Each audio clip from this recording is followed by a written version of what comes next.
গবেষকদের ধারণা নবাব মুর্শিদ কুলি খাঁ ১৭০৩ খ্রিস্টাব্দে নির্মাণ করেন রাজশাহীর দুর্গাপুর উপজেলার মাড়ি ইউনিয়নের এই ঐতিহাসিক মসজিদ। অন্যদিকে চুনসুরকি ও ইটের ব্যবহার দেখে এটি মোগল আমলে নির্মিত স্থাপত্য কর্ম বলেও ধারণা করেন অনেকে। অসাধারণ কারুকাজ মুগ্ধ করে দর্শনার্থীদের।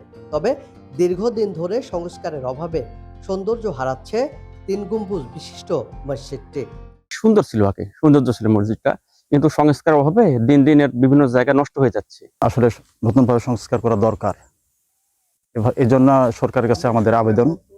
কর্তৃপক্ষের অবহেলা ও উদাসীনতায় খসে পড়ছে পলেস্তারা, লতা পাতায় ছেয়ে গেছে মসজিদের ছাদ।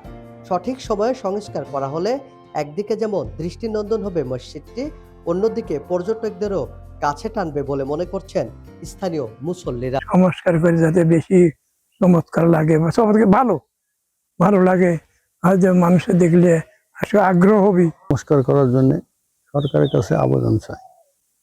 এই জিনিসটা যাতে সৌন্দর্য হয়, আরো লোকজন আসে, সবসময় লোকজনের দেখে জিনিসটা ভালো হয়।